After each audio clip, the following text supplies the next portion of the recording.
Bonjour et bienvenue dans cette nouvelle vidéo des cours de stratégie. Après avoir compris comment nous pouvons utiliser l'outil Pestel pour identifier les opportunités et menaces de chaque secteur, nous allons passer à l'audit micro-environnemental.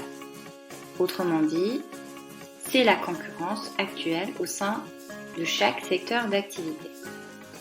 Pour approfondir davantage l'étude des 5 forces de Porter, je vous conseille le livre de Stéphanie Michaud qui est disponible dans les différentes BU. Alors, le modèle des 5 forces de Porter, de Michael Porter, modèle aussi appelé modèle de l'analyse de la concurrence au sens large.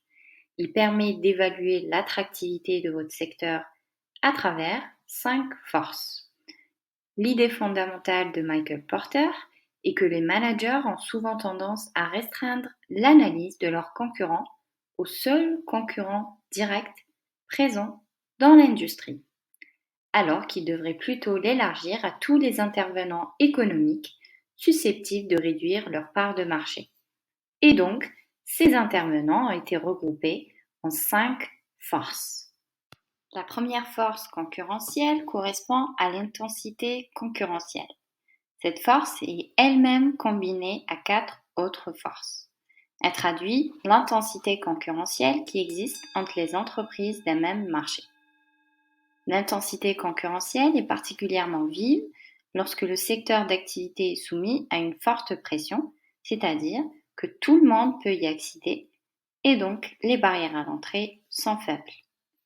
Elle est aussi importante lorsque la menace des substituts est réelle, le pouvoir des acheteurs et fournisseurs élevé et la réglementation peu protectrice. Dans tous les cas, plus l'intensité concurrentielle est élevée, moins le secteur est attractif. La seconde force, c'est le pouvoir de négociation des fournisseurs. Alors ce pouvoir, il est élevé lorsqu'ils sont concentrés et peu nombreux. C'est-à-dire qu'ils sont peu nombreux face à une offre de producteurs diversifiés et multiples. Le pouvoir de négociation des fournisseurs, il est aussi élevé lorsque le coût de transfert est élevé. Alors le coût de transfert, il correspond au coût que supportera une entreprise si elle veut changer de fournisseur.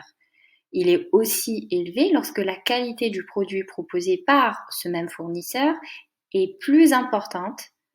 Plus la qualité des matières premières fournie est importante, plus le pouvoir sera élevé.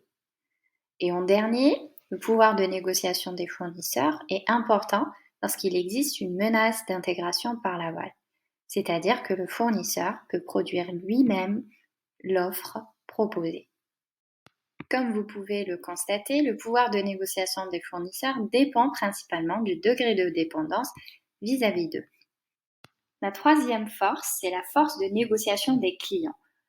Alors ce pouvoir-là est élevé lorsqu'ils sont concentrés et peu nombreux, lorsque le coût de transfert est faible, c'est-à-dire qu'ils peuvent changer d'entreprise facilement, lorsqu'il existe plusieurs sources d'approvisionnement et de substitution pour mettre les fournisseurs en concurrence, et lorsqu'il existe une menace d'intégration par l'amont, c'est-à-dire que l'acheteur peut produire lui-même l'offre.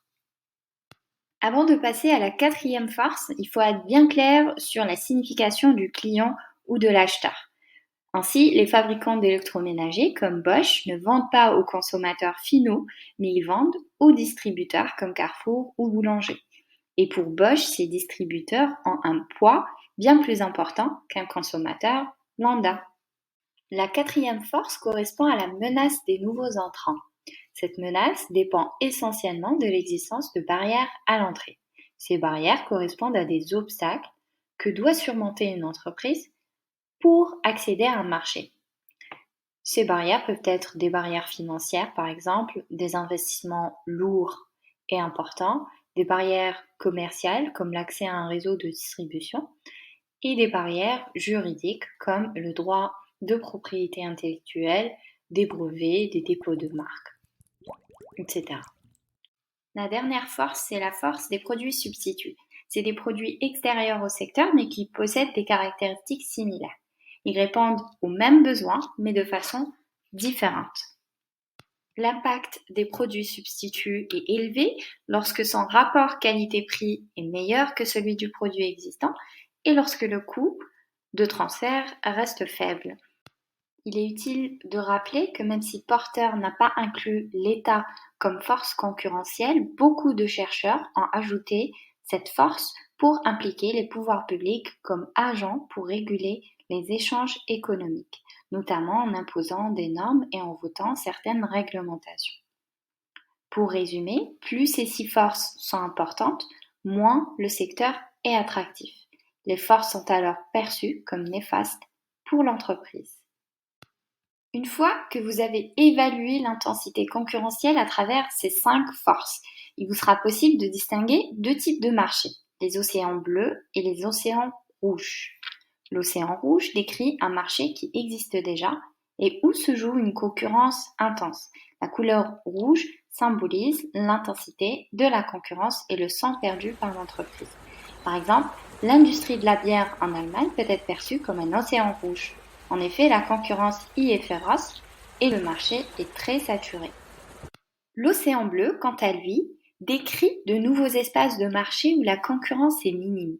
La couleur bleue connote la beauté et l'étendue de la mer sans un navire à l'horizon. C'était le cas de Facebook pour le marché des réseaux sociaux sur Internet. Voilà, nous arrivons à la fin de cette vidéo.